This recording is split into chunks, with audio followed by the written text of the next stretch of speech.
Today is Sunday, January 28th, and you're watching the Viewscreen.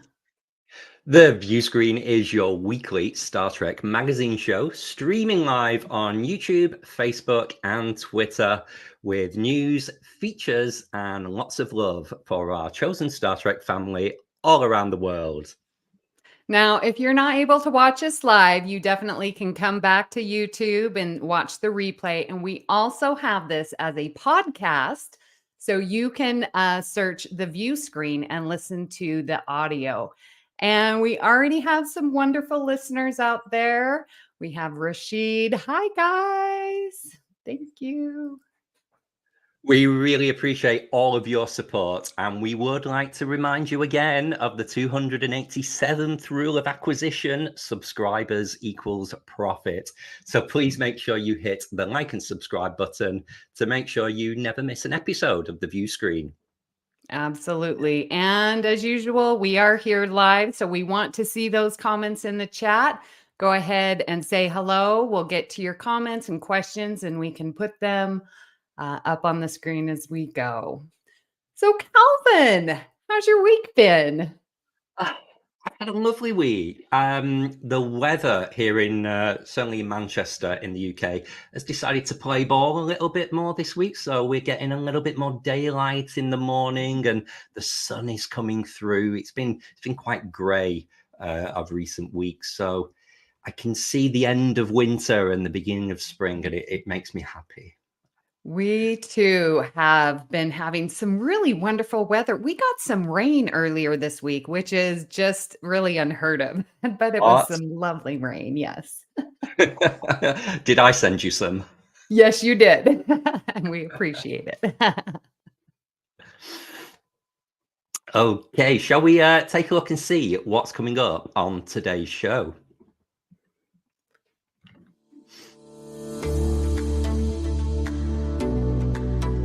Returning with all of the news and trending of the week, we welcome back Christos, who's here for his second time on the Viewscreen. Hey. Well, grab your calendars to schedule those upcoming events, because we have Matt Harker with us. Hey, Matt. And then what better for dry January? But we've got another cocktail masterclass to share with you. This time with Dr. Matthew Dempsey. Hey, Matt. So it's another packed show. What do you think, Amy? Shall we get on with it? Yes, this is the week of the Matts, it seems like. We have Matt and Matthew. You can never have too many Matts. Hello, Tim. Oh, okay. Now listen, we are streaming live on Facebook. Hello, but we just don't see the names on that. We're gonna have to figure that out. Yeah, just attention for our Facebook live users. You do need to go to StreamYard and tick some privacy options, which allow your name to come through. So thank you. We'll put in future episodes. We might make a little banner for that with the instructions on. Yes. Hey, Johnny. Hey, Johnny. Well, let's welcome Christos back. He's going to be sharing with us all the news and what's going on. Hey, Christos. Hey there. How are you? Good. What's going on? Welcome back. Thank you. Thank you. I like Amy have been, we had some record rain here in San Diego a couple of days ago, including some pretty bad flooding. But yesterday it was a nice 72 degrees, and I actually got to go spend some time poolside and get some sun. So some much needed vitamin D. Mm-hmm. Well, so yeah, a couple of days ago, I thought there wasn't going to be a lot of Trek news this week. And then, of course, the world always, does not disappoint. And we have some good stuff. Kind of a fun one here to start with. Director Jordan Canning posted on the socials that she was very happy to announce that episode 2 of Strange New Worlds has wrapped on the new season. So they're already 2 episodes in. We know no matter what, we're going to get our cliffhanger resolved, and the season's moving along, and everyone's talking about how great the season is and how happy everyone is to be kind of back to work. So it's nice to know there's some new Trek in the pipeline. So who is this person? She is the director on episode, I believe, 1 and 2. Oh, Oh, okay. even both of them. Oh, fabulous. Yeah, Nice. it's definitely episode 2. I don't want to misspeak there, but so that episode is in the can. This was a few days ago, so they're probably moving on into episode 3 already, because they kind of keep those going in rapid succession once they start. Can you imagine how much fun they're having after all of the strike, just kind of coming back, being together again, getting paid? It must just, my heart warms for them. I'm so happy. Yeah, you can definitely tell. And Anson Mount's pretty active on social media, and they can't post too much, right? They always post it after the episode's there, all their fun pictures and everything. But there's a little, sometimes it's a director's chair, or it's a door, it's a little teaser, and so it's just good to know that we're moving along on season 3 finally, and starting to it's January and there's already 2 episodes done. Post-production, they're using that, the way they use the wall now to do a lot of the visuals ahead of time. I'm a little bit optimistic that maybe we'll see some of season 3 in 2024, and because everyone thought we were going to have a whole year without Strange New Worlds, but maybe we'll get there. And kind of related to Toronto news, Michelle Yeoh has been spotted around Toronto dining as production on Section 31 is about to start. So she's already there. To that point where they're obviously probably into rehearsals and things like that if the actors are now in the city. So yeah, looking forward to more new Star Trek. I love that it's news. Michelle Yeoh eats meal. I know it literally was. I don't know, like Michelle Yeoh spotted. But you got to remember too, Michelle Yeoh probably has because Discovery was shot there, and she was on Discovery for 3 seasons. She probably did develop a little bit of a life in Toronto. So there's that to be said. So some sad news for Star Trek Enterprise's Gary Graham passed away very suddenly this week and unexpectedly at 73. He was in the Star Trek world. He did 1 episode of Voyager, I believe it was in season 2, and he did 12 episodes of Enterprise as the Vulcan ambassador Soval. I think I said that right. It was funny when I was researching it. Only 12 episodes. I feel like he was in so much more of Enterprise. He felt like he was like one of those DS9 type recurring characters, like a Garrick or. But only 12 times. But I don't think he was in season 3 very much because they were away. Yeah, you're right, and because he was in it from episode 1 as well. It's not like a Martok returning character who joins halfway through. He was there for the entire run, and you're right. I feel he would have done more episodes than that, but he had some fantastic storylines in season 4 in the Vulcan arc and the Andorian one. Yeah, I really liked his evolution as a character too. You kind of hated him in season 1 and 2, right? He's just that guy who was in the way, and he's kind of a foil to Archer, and they would always get into it. But by season 4, he became a lot more supportive of what they were doing, and of course, I'm going to remember. I'm not going to remember the Admiral's name, but he protected, the Admiral protected him in that blast in the 3-part episode. And that really kind of like, well, somebody died for me. And that kind of changed his attitude toward humans. But yeah, Gary Graham, long legacy sci-fi actor. I believe he did Alien Nation, most notably outside of Star Trek. And like I said, it was, sad news to see that he had passed, and so relatively young by today's standards. Rashid just pointed out as well the episode he was actually in Cold Fire in Voyager, which is a fantastic season 2 episode where he plays the Ocampa, part of Suspiria's little space station.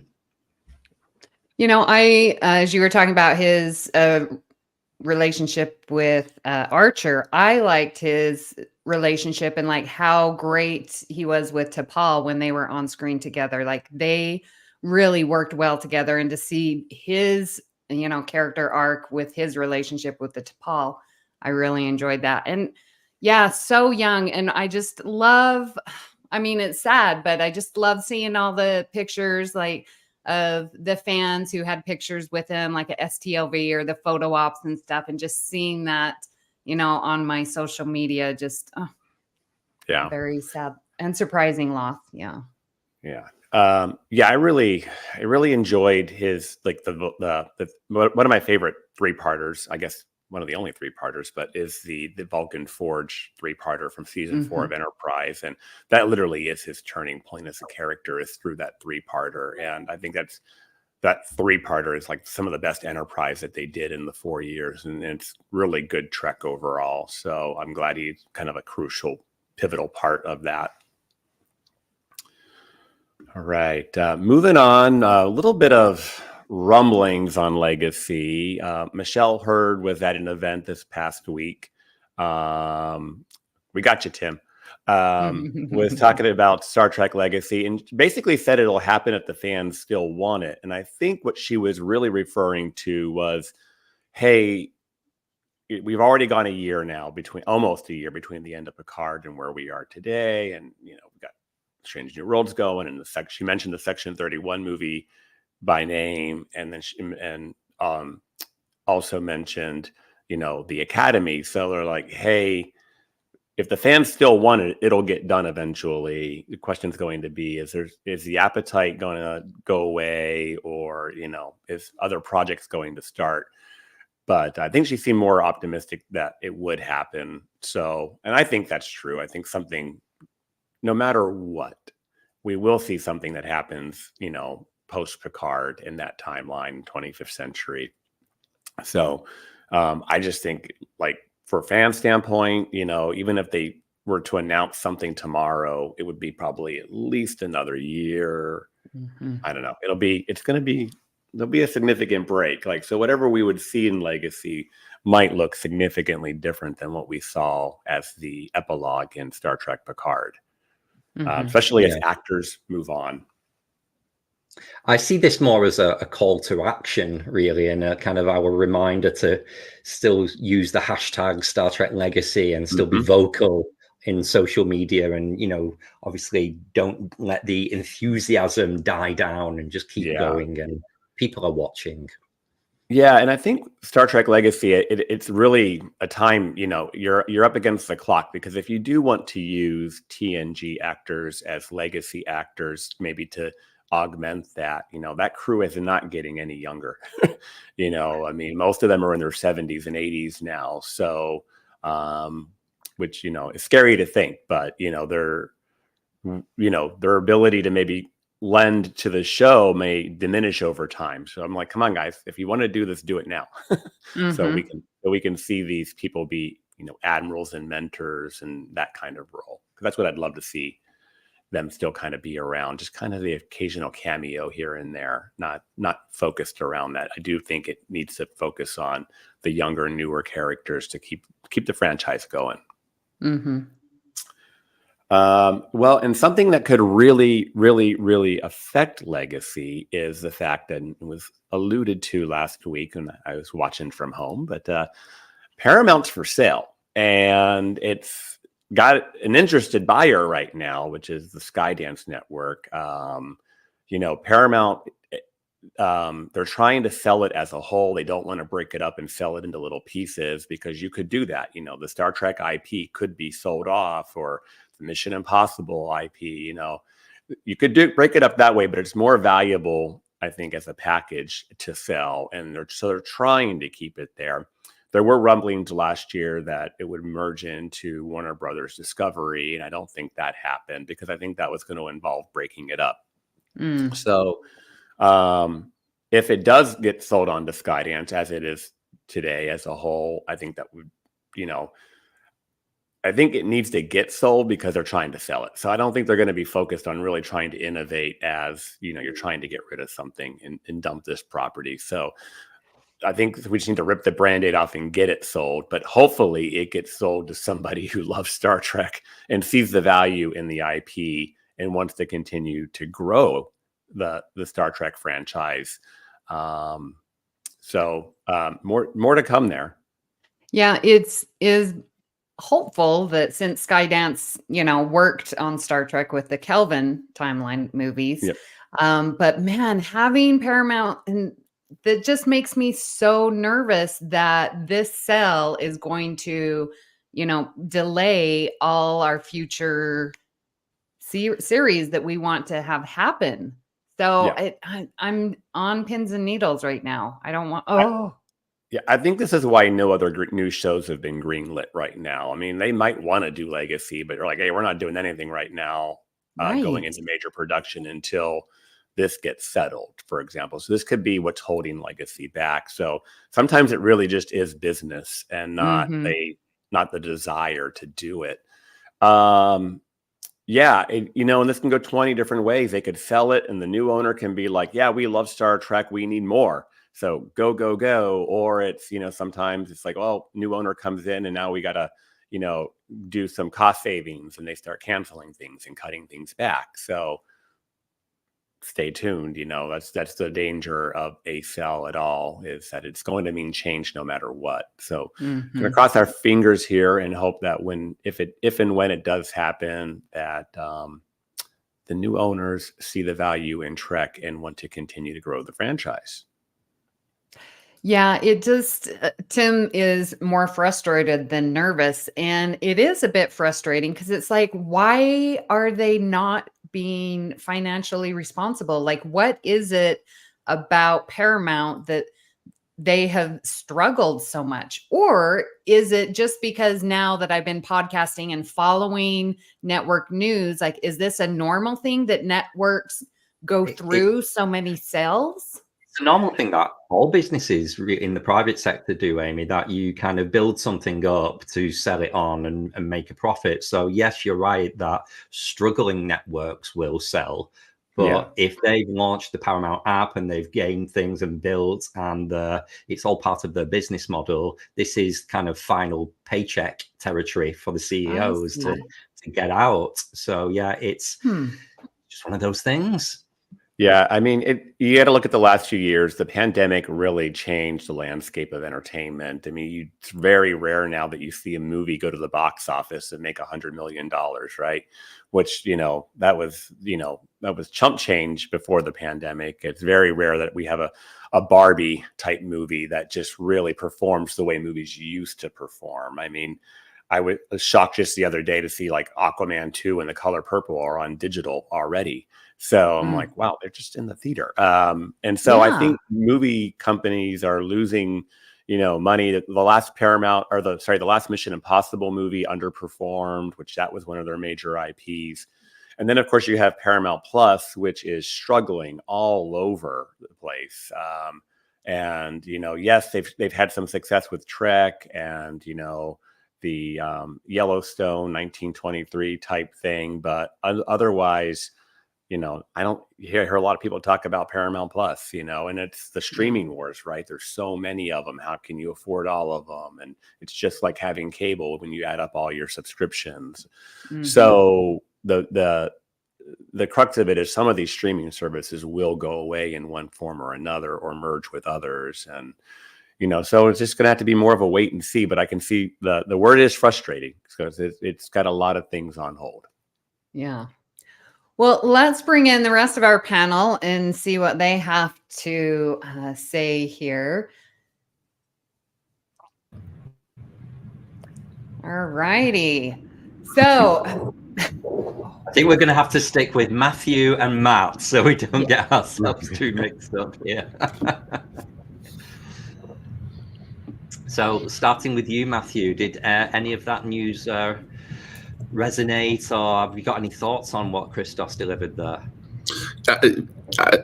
Y'all said a lot of the things that I was probably going to say or would have said. I think I'm one of the few fans who has no desire for Star Trek Legacy. Move on, new characters, don't want Captain Seven.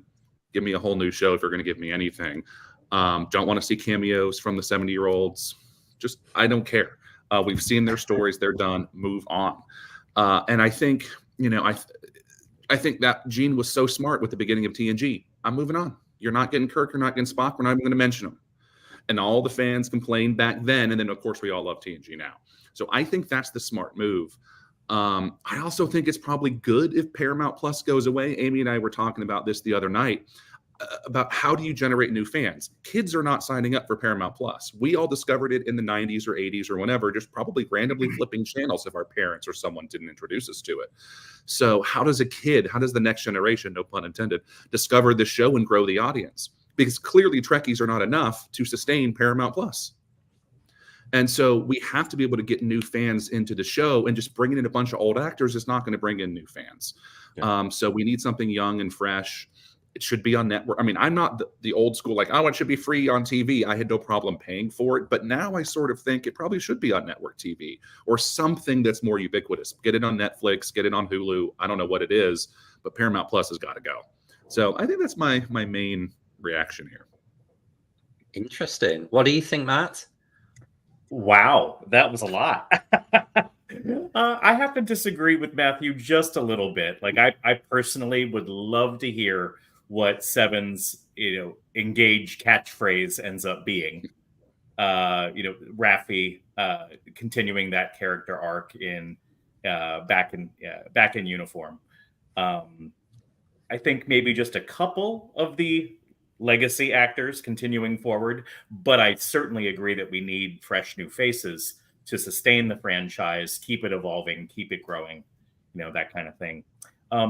Two other bits of news related to this from what Christos was saying that I heard on another pod. Jonathan Frakes may be taken out of the rotation for a while once he completes his directing duties on Strange New Worlds, because he just signed to direct a new series and be the head showrunner. I forget what channel it's going, or what streaming service it's going to be on. It's a post-apocalyptic sci-fi event. So Frakes may not be available to us, for a good while. Then Christos, I don't know if you mentioned it, Skydance, weren't they affiliated with the production of the Kelvinverse movies? Yes. Yeah, Amy we mentioned mentioned. Yeah. And I could see maybe where, since they were involved before, perhaps they could help. They mentioned a new Kelvinverse. Was it a prequel?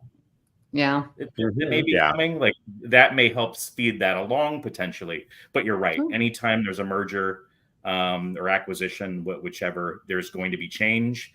And I'm with Amy. I'm more nervous than I'm not. Yeah.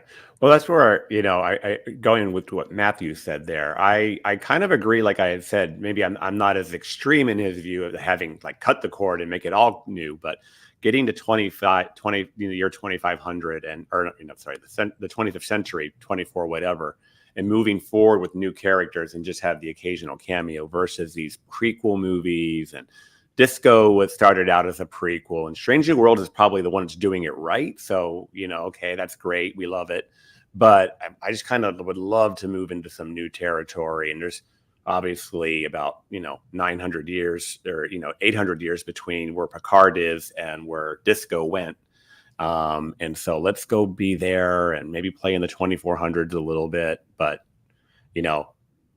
it'd be great to have a cameo here and there, but they just need, the word is cameo, not guest stars, not, not like, okay, you're in an arc, or it's going to be about that. I even said it a few weeks ago. If Beverly Crusher never appeared on screen again, I'd be okay because I had Picard season 3. Let's start moving forward with some new characters. And they introduced a few nice new characters that we barely got to get to know in Picard season 3. So let's go build off of those people. Yeah.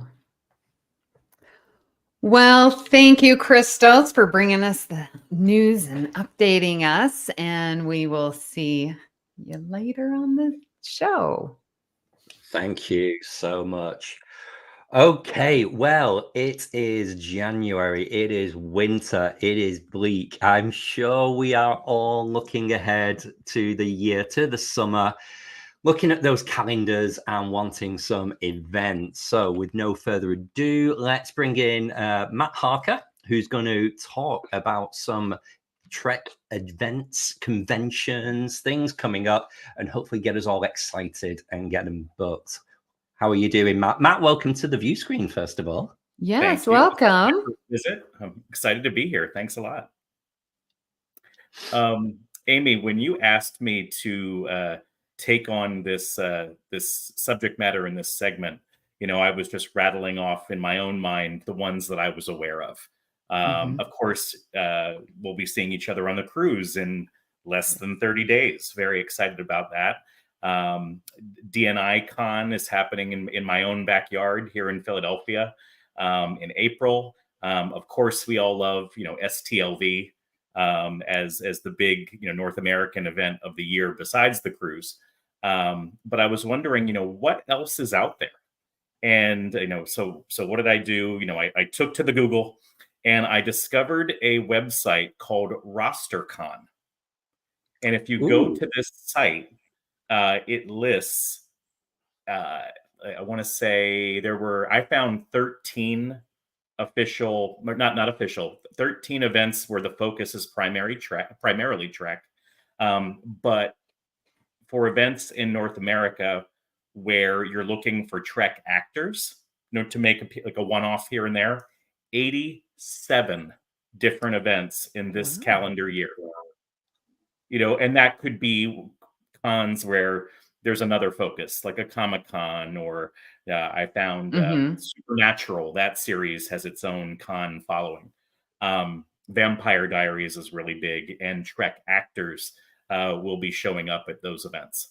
So I would encourage anyone who is curious, and I've got some slides we'll be showing here as we talk through the 12 or 13 major events that I found. Just go to RosterCon, type in your location, your favorite actor, a time frame, and I'm sure you'll find something, no matter where you are. 13 conventions. You've got, my God, I'm going to be bankrupt by the end of this session, man. I'm going to be booking them all.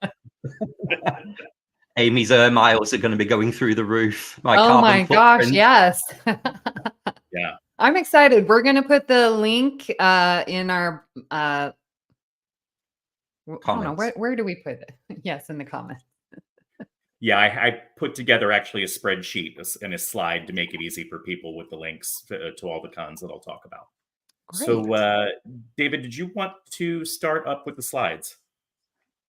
Okay, so the first up, like I mentioned, the Star Trek cruise. And I do have to look to Amy and Kelvin because I am a cruise virgin.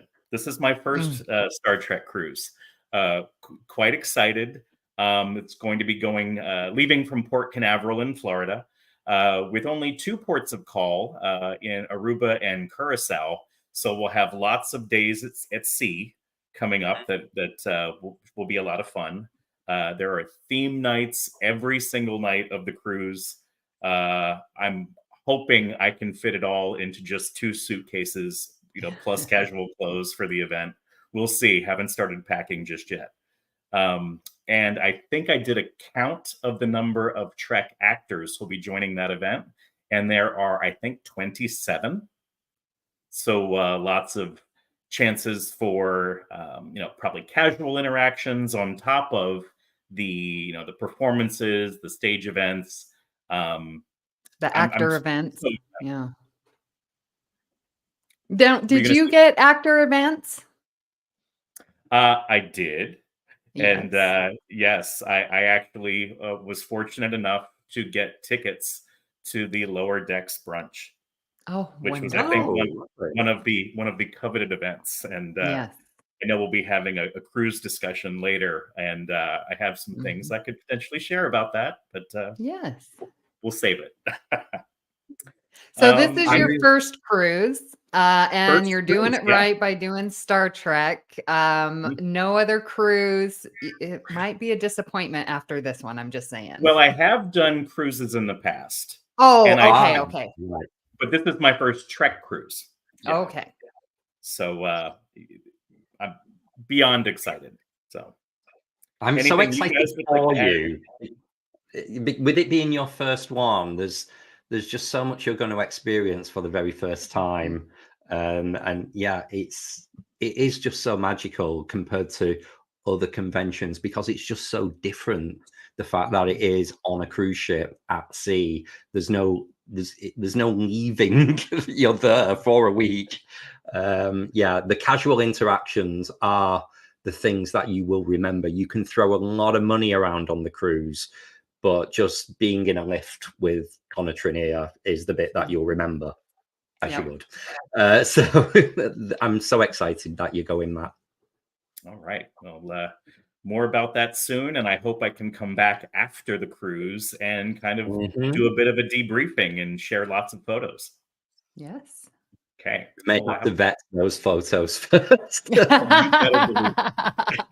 better believe it. Why don't we go to the next slide? Okay. So hot on the heels of the cruise, less than 2 weeks later, and it's so soon that I won't be able to make this one, is Trek to San Francisco happening. It looks like it's going to be in Burlingame is a suburb of San Francisco, maybe within a 20-minute drive. I think I looked into that one, and I want to say there were maybe 15 or so Trek guests so far that are confirmed.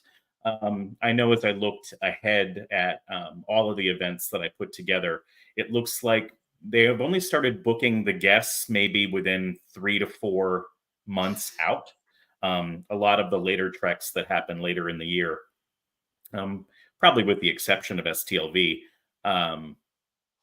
they don't have anyone listed yet, but they are listed as a Star Trek convention, whether they're official or fan-driven.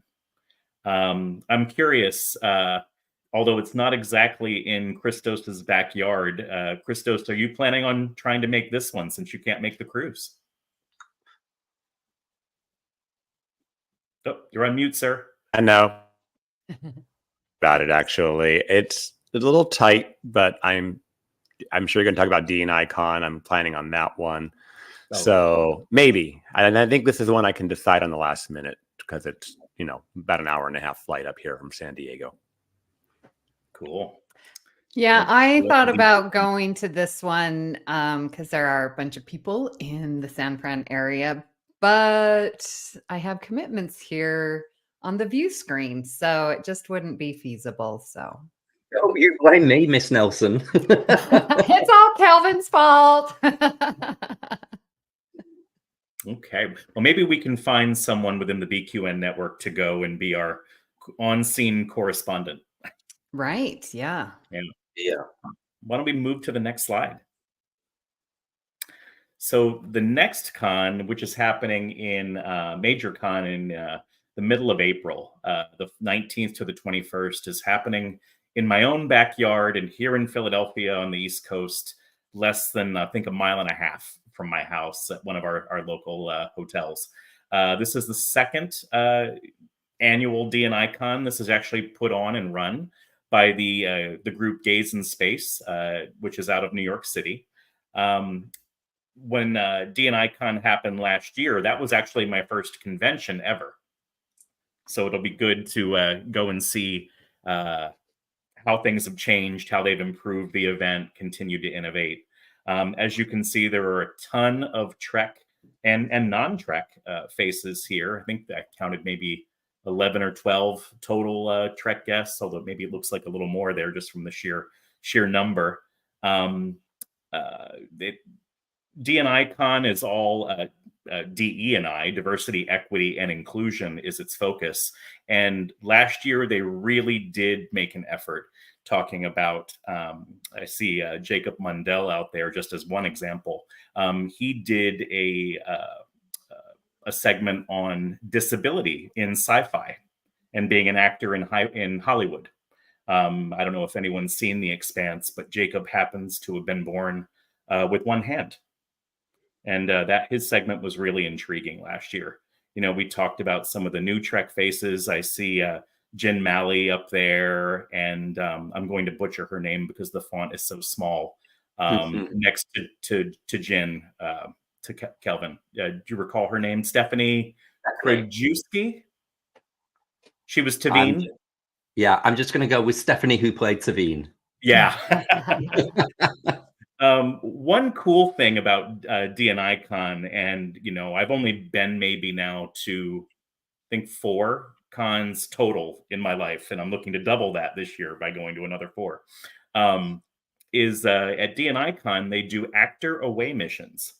where you kind of split off at certain segments and you'll go off with the actors, kind of like what they're doing on the cruise. I don't know if that type of thing happens outside of the cruise and D&I Con at other cons.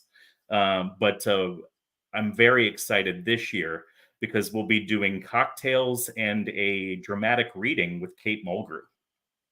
Wow. I had to splurge a bit on that one, but I'm very excited. Also signed up for karaoke with some critique and tips with Bob Picardo, which should be fun. I may go to one of our local concert venues. Tim Russ and his band are going to perform. Oh, I think do a lovely. 90-minute set with a meet and greet.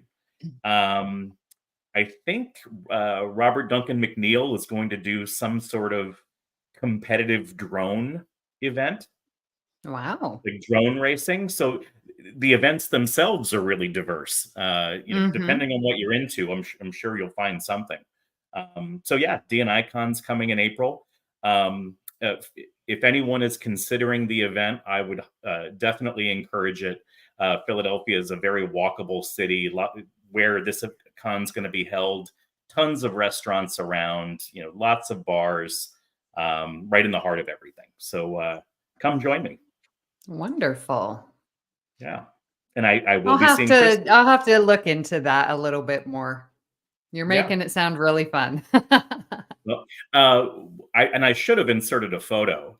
Last year, one of the actor away missions, Robert O'Reilly and J.G. Hertzler went in full Klingon garb and did stage combat with batleths. We had foam batleths. In fact, mine is somewhere in this room. I think it's in my closet.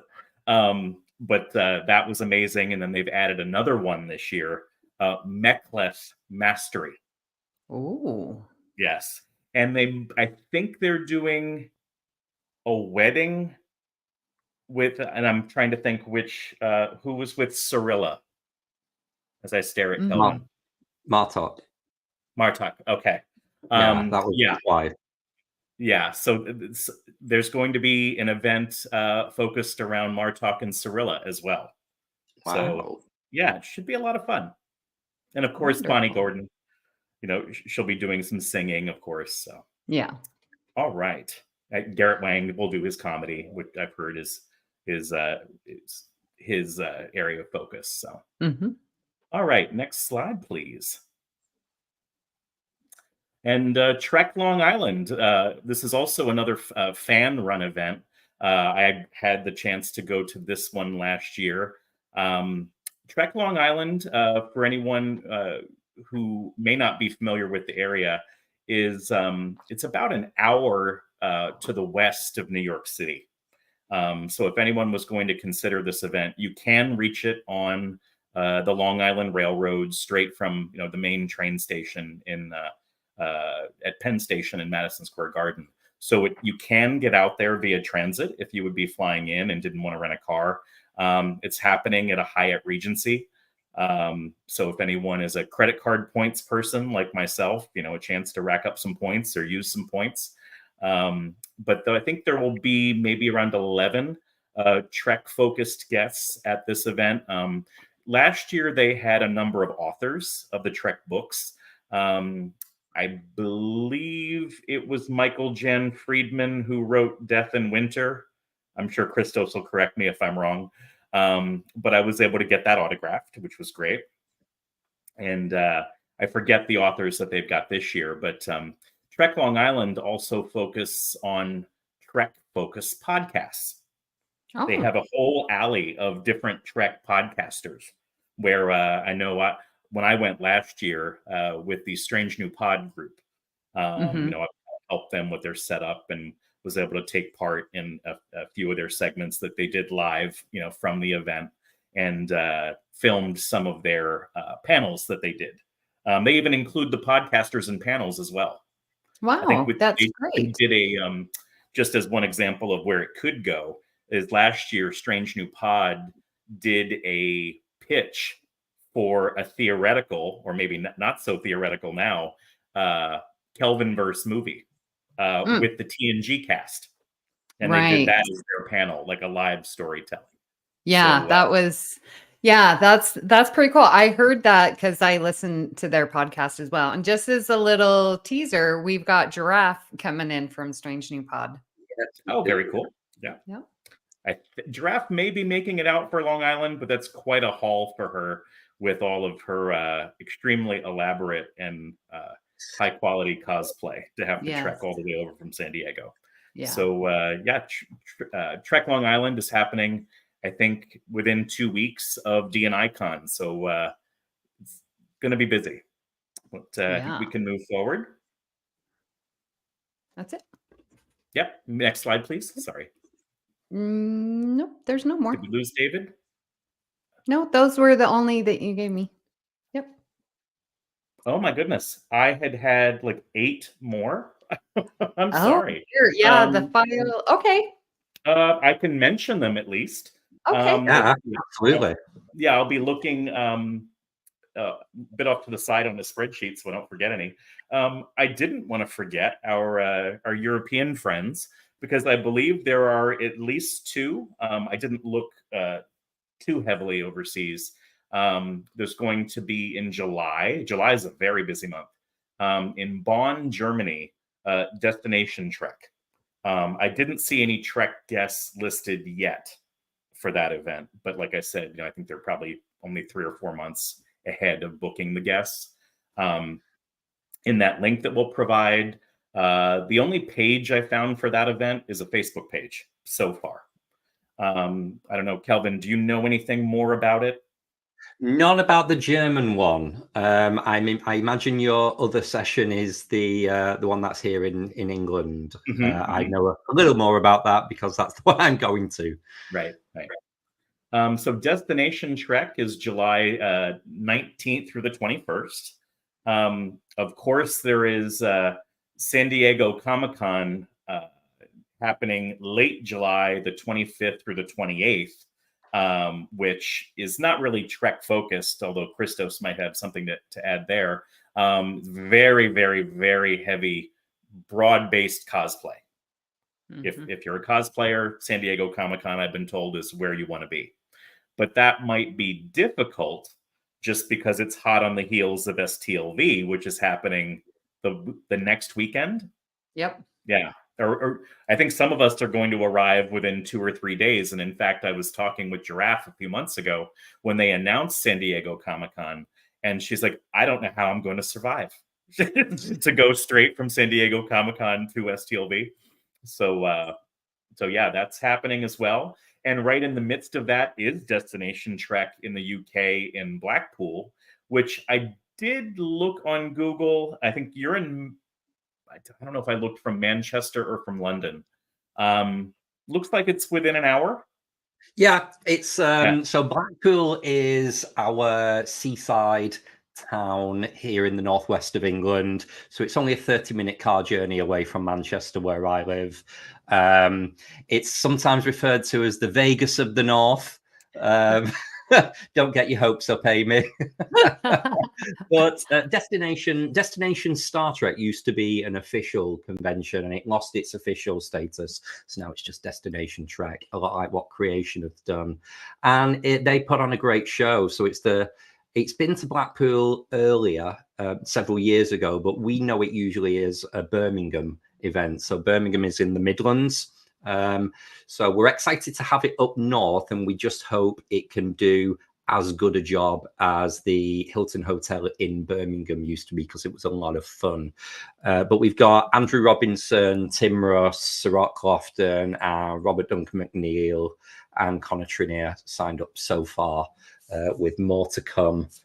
There's a little bit of chat with us UK Trekkies about the hotel that has been chosen to host the event is a little bit dubious. So it's like, oh my God, don't send Garrick to that hotel.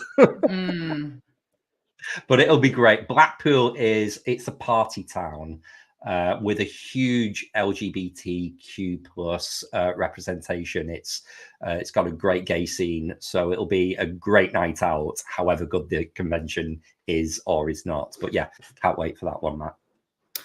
Just a couple more. Let's see. So also in July, there's an event back in Pennsylvania called Shore Leave. That seems to bounce around like the Philadelphia, Baltimore area. I know it was down in the Baltimore area, maybe, I think it was last year, and I think it's maybe an hour to the north this year. Lancaster is a small but growing town, at least an hour from me out to the west in Amish country. So they're known for their outlet shopping. So I think you can get there via train from Philadelphia. There's only 4 Trek guests, 4 guests period announced so far for Shore Leave. None for Star Trek just yet, but there's still plenty of time, and it was listed on RosterCon as an official Trek event. Let's see. Of course, we talked about STLV, the Trek event in the U.S. of the season, besides the cruise. Following that, so that'll be first week in August, the 1st through the 4th. Although I think some of us are going to come early and stay a bit later. I've heard last year there was quite a fun pool party, which I'm already booked, and I'm going to partake in that. Good. We summer. have the pool party before and after. Oh, there's one before too. Oh, yeah. Oh, okay, cool. But it's usually it's the Monday before, so it's so it's the Monday before and then the Monday after. Oh, got it. Okay, I think I get in on the Tuesday if I'm not mistaken. Right. Yeah. Anyway, I'll catch one of them. In September, there's Dragon Con, which is not a Trek focus, but I've heard it is enormous down in Atlanta. Towards the I think it's the end of August, the 29th through the 2nd, so leading into Labor Day weekend here in the States. I should have done a bit more research on that one. I met some folks at Trek Long Island last year who helped run Dragon Con, and they were really pushing it hard, and it sounds just huge. So for anyone down anyone down in the South, that's probably for you, especially if you can't make STLV. And then just 2 more. I don't have a lot of details on these yet, but in South Dakota. Yes, at the end of September, the 27th through the 29th, there's SuperCon, spelled Sioux, like Sioux Falls, South Dakota. I think it's South Dakota. There are at least 4 Trek guests named as featured attendees. I should have written down who they are, but they're looking like they're going to add more. And then last but not least on my list, in San Antonio, Texas in October, there is SpaceCon. And I didn't count it, but my note was that there are lots of Star Trek focused guests. Right. So yeah, just to summarize, go to RosterCon, put in, your location that they have, a Google Maps, and you'll be sure to find something. So I hope we can all come back and share our stories throughout the year. Wow. Well, speaking of coming back, let's bring in Matthew and Christos, and we can ask them, do any of those float your boat?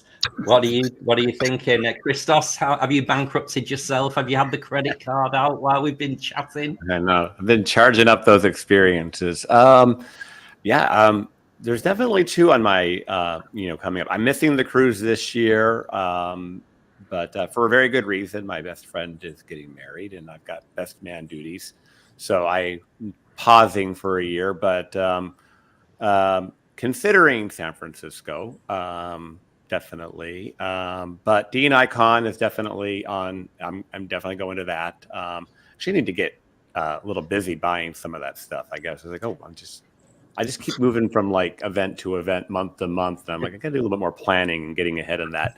And of course, the big convention that they have to celebrate my birthday in Las Vegas, it just happens to also be STLV. I will definitely be there. How could I haven't missed one of those since my first one in 2017.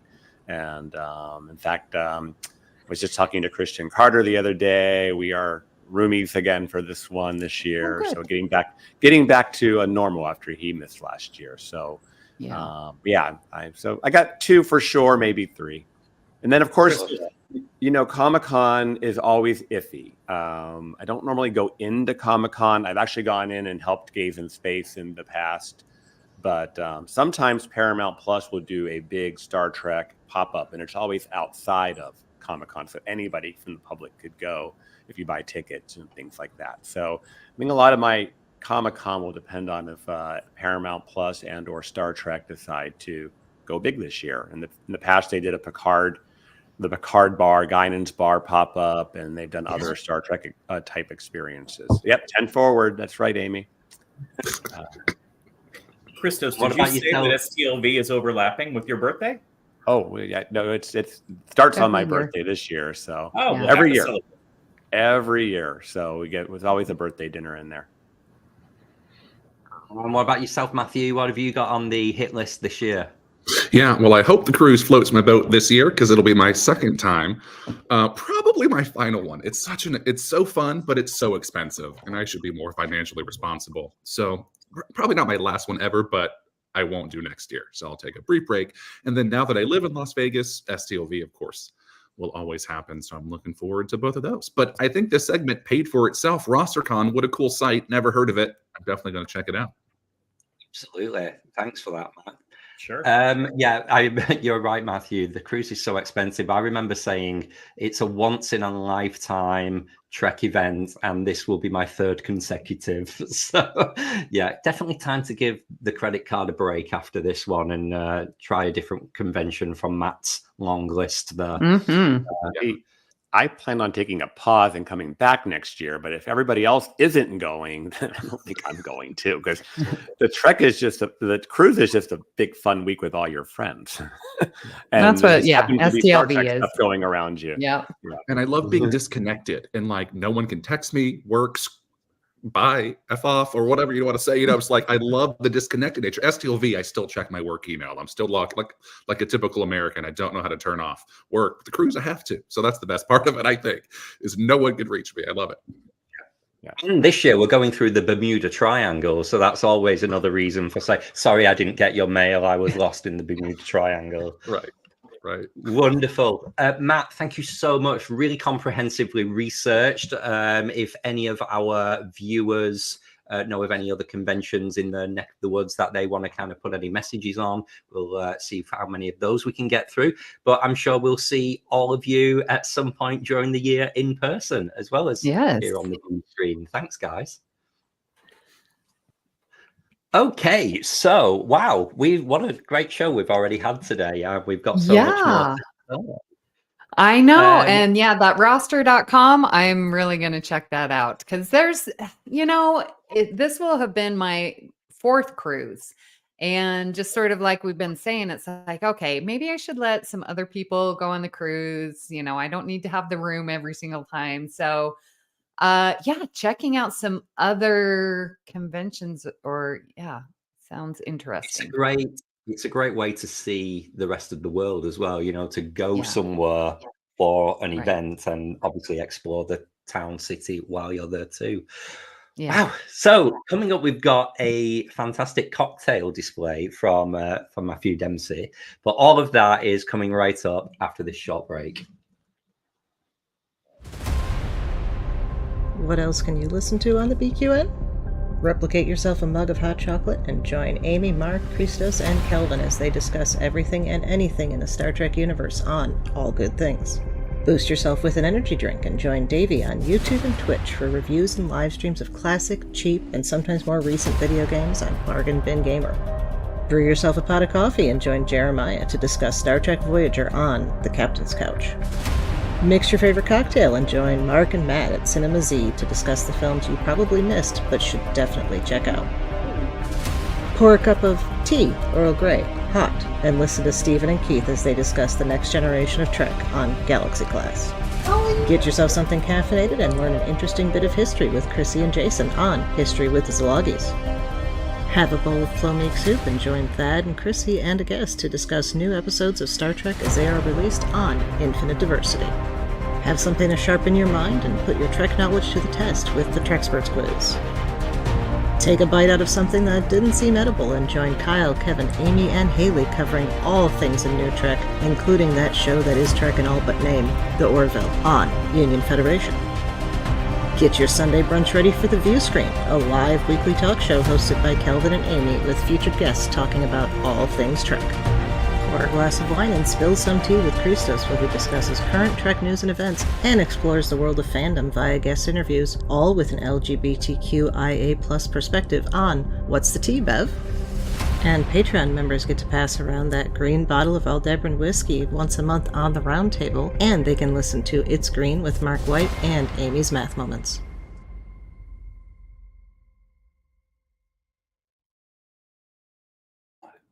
We are back now. Amy, you appear to have changed location. What's going on? Explain. Well, we are on location. This is so cool. I really feel like we're on a talk show. But I'm here at my bar, and we are going to do a cocktail segment. And because Matthew lives here in my city, I am introducing Matthew Dempsey. I've beamed in. Yay, welcome. Now, also as well, kudos. Can I just point out, one of you in a 10 forward t-shirt, one of you in a Quarks bar. You know, you're doing the theme justice. So well done. So what have you got for us, Matt? What are you drinking this week? Well, before we get there, we have some breaking news. Oh.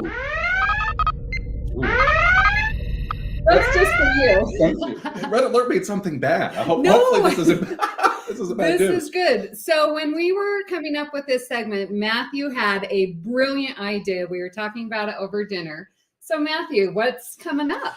So I've been debating doing a Star Trek podcast for a long time. I'm a professor of political psychology, and so I initially thought, let me meld Star Trek and politics. Yeah. But one, some of those shows already exist.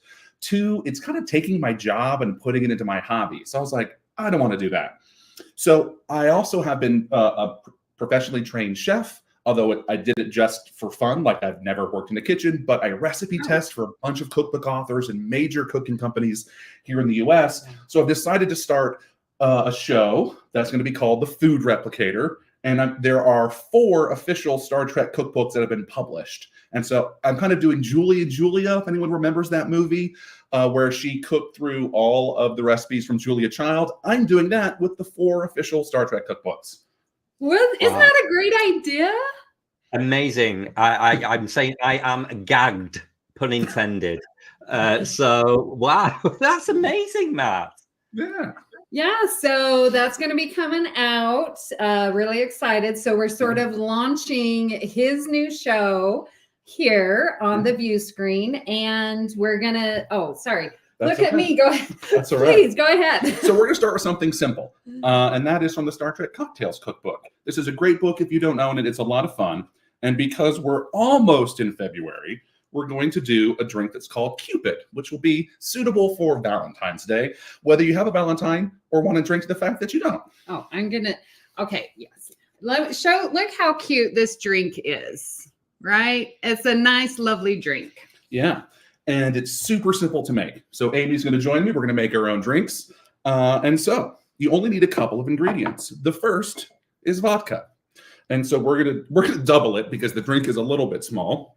And so we need 2 ounces of vodka poured into your cocktail shaker. We're gonna do a dry shake first. I'll explain what that means in just a moment. So 2 ounces of vodka. Oh, that noise There sounds you so gorgeous listening it to it being poured out. Continue. And well, that's right. I was going to just make sure that goes on there so we don't spill. We had a few spills in our practice round, so I'm being extra careful. The next, in the book, they recommended cherry liqueur. Amy, not huge fan, so we're doing raspberry. It's still pink. It's still going to work. Going to be 3 ounces of this. I'm not going to be super precise with my measuring. That's 3-ish. There you go. And so the next ingredient is going to be the fun one, the interesting one, especially if you've never done it yourself. And that is there's going to be egg white in this drink. So if you're scared of raw eggs, don't be. It's going to be totally fine. All right, so here's the count for that. So again, no accidents here in 10 forward. So we're going to take your egg. Obviously, we're going to separate it from the yolk. Oh, we're using whole shell egg, not liquid egg whites. That's right. No fake dear. eggs for us. No. Oh no, Amy. Party fail. Nope. And this Saved is it. why Saved it. Saved it. And this is why we have pasteurized egg whites available in That's cartons. Yeah, you can, but I just, Oops. I almost had the same problem.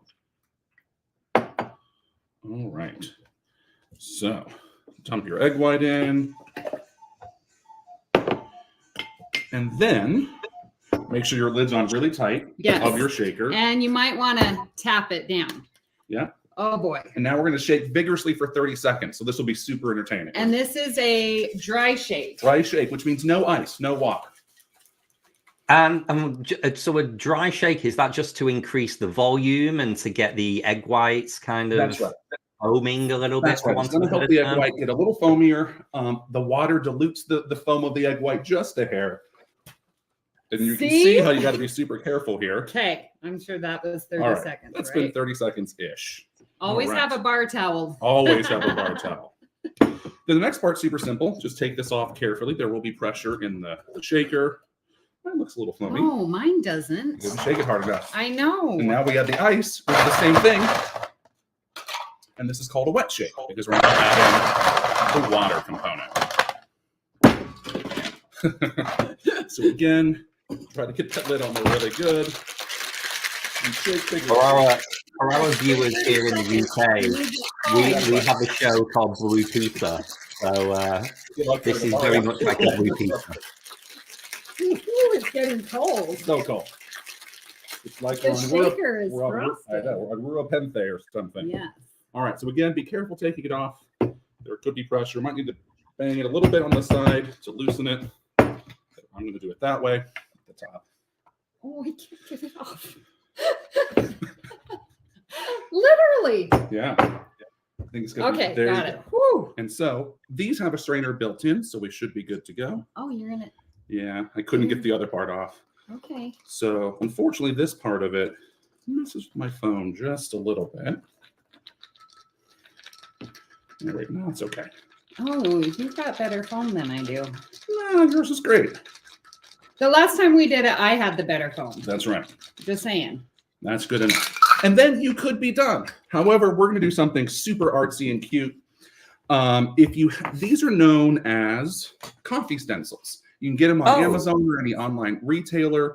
I'm going to do the heart one for Valentine's because it's what's in the book for the Cupid. But Amy, I went a little crafty and I made stencils with the Delta. right? And so this is freeze-dried raspberries. You can get them in any online retailer, not super expensive. So I have a duster for baking, which is just this little contraption that the powder will fall off. So like with a cake, you would use cocoa powder to dust it. Amy's just going to use a little strainer here. So just hold your stencil over and just gently shake so it makes the pattern. And try not to move the stencil like I just did. And voila. So let's see. Do we want to try to show off the... Yeah. Or You be careful tipping that glass. Okay, let's see if we can. Oh, wow. Yeah, your Delta looks amazing. Amy, There's that the- is so good, that Delta. So Thank good. you. Thank you. So let's taste. Cheers. Cheers. Thoughts? It is very sweet. Very sweet. That raspberry liqueur, because you're doing, like 3 to 2. So yeah, it is really sweet. Yeah. I typically don't like super sweet alcohols. Like if I order an old fashioned, I'm always like, please just put a drop of simple syrup in it. I don't want it super sweet. Yeah. You could probably change the ratio. Maybe do 3 to 1 vodka and the liqueur just to give it the color for Valentine's or Yeah. whatever it is. I would probably play with it around that way. Otherwise, get yourself a stencil. It's a super showy drink, 3 ingredients. Yeah. Super simple to do. Wonderful. Thank you so much. Right. Thank you. Shall we bring in Matt and Christos as well and see what they made of that? We were having a little chat on our little private chat. The chemistry you guys just showed there. So funny. Christos, what do you make? Christos, you've got this Star Trek cocktail book, haven't you? I do. In fact, I dusted it off like 2 weeks ago when I was on previously, and yeah, I've been making daiquiris lately, and I'm like, how do I make that Star Trek? So I'm going to work on that a little bit. Okay. Those look really good. I mean, I got to figure out what the vegan option of that would be because the egg whites. But I mean, you guys made a good drink, and presentation is off the charts there. I recently had an espresso martini that was done with almond cream. So I'm wondering if there's a way to adapt the almond cream to take the place of the egg whites. So there should be no cream in an espresso martini. That's a variant. I'm a purist. It's just coffee liqueur, coffee, and vanilla vodka. That's it. Well, we have, as Americans, Kelvin, we love to do things just to get you guys upset. So. Yeah, mainly very sweet cocktails.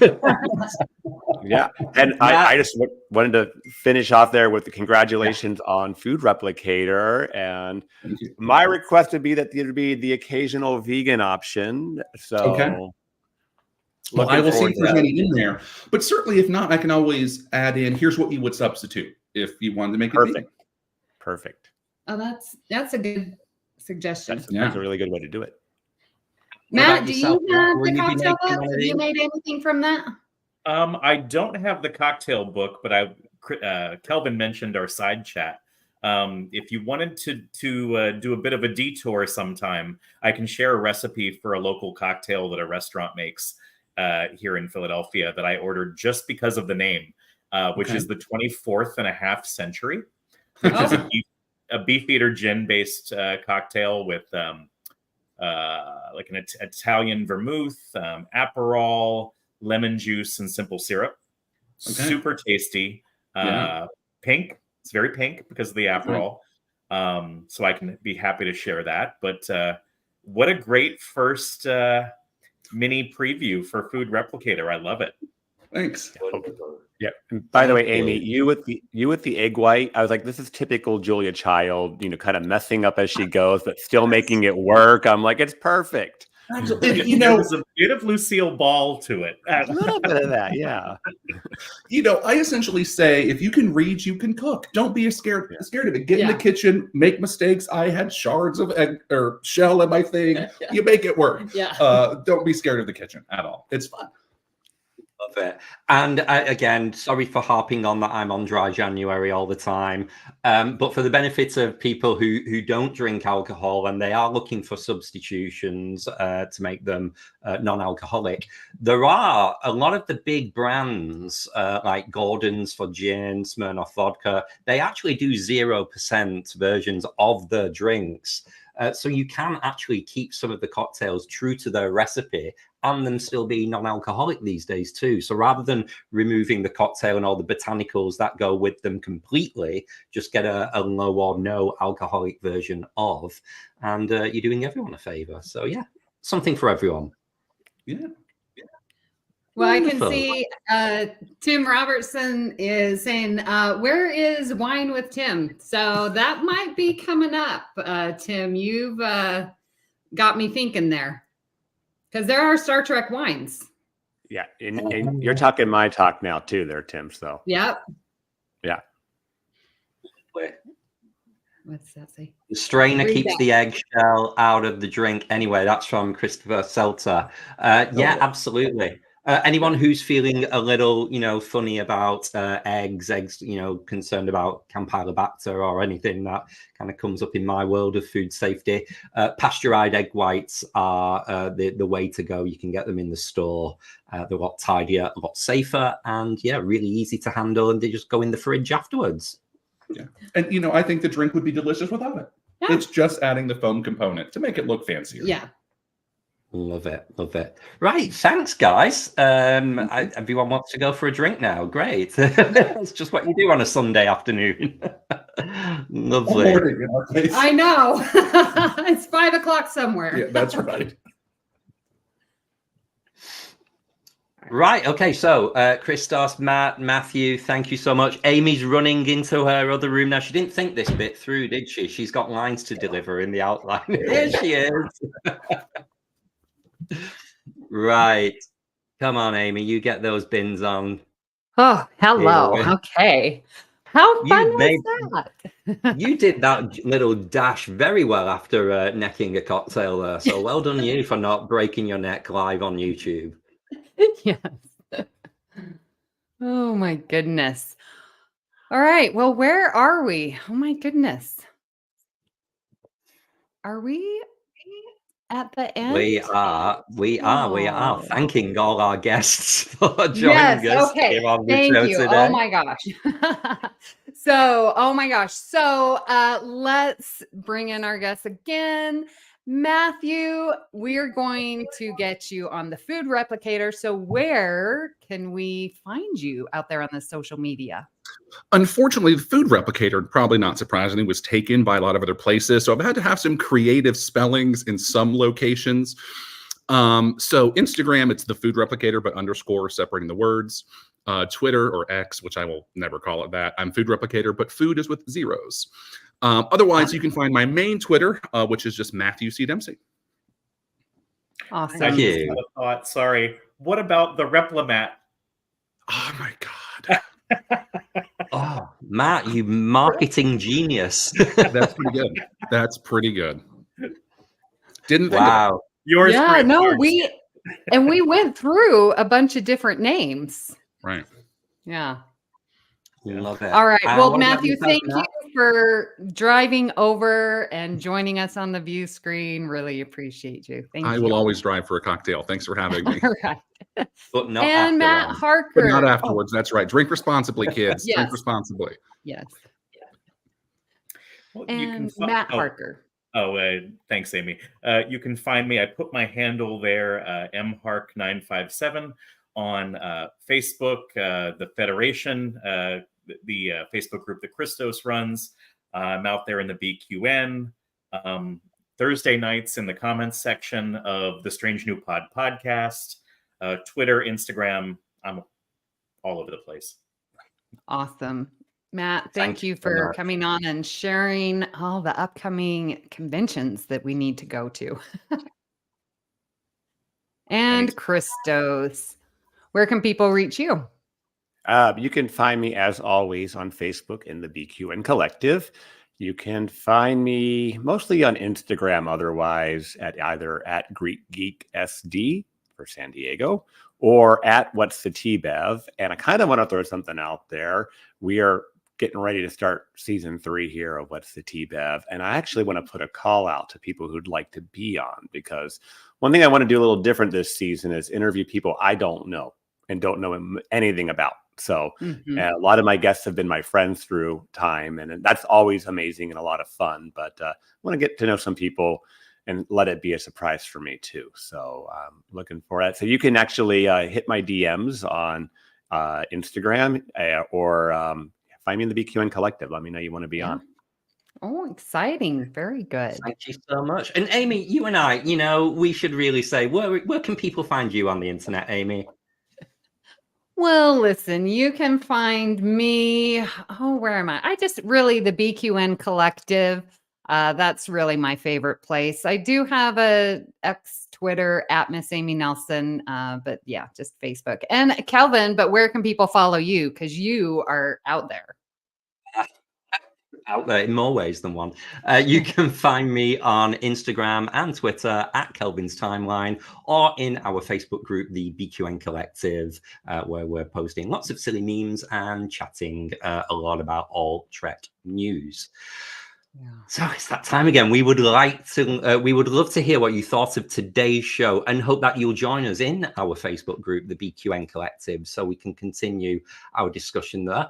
Please make sure you do hit that like and subscribe button on YouTube to make sure that you never miss an episode of the Viewscreen. Well, we would like to again thank you and say hello. Thanks for a fun show, Rashid. Very, very lovely to have viewers out there. And if you'd like to support us, please go to patreon.com/BQN. And remember, hit that like button, subscribe to our YouTube channel. You don't want to miss any of it. So do that right now. Hit that like button and subscribe. We've done quite a lot of plugging this week. We should be proud of ourselves. Okay. What have we got coming up next week? Another packed show. This time, instead of the mats, we are going to go in the beta canon world. Kristen's going to come back with us with our current Trek news. We're going to have new book release from Bruce Gibson, who is formerly of Literary Treks on Trek FM. And we're going to have our comic review from Richard Marquez, formerly an Earl Grey host on Trek FM. Wow, can't wait. That's all same time, same place. For now, thank you for watching the view screen. It's time to end transmission. Bye.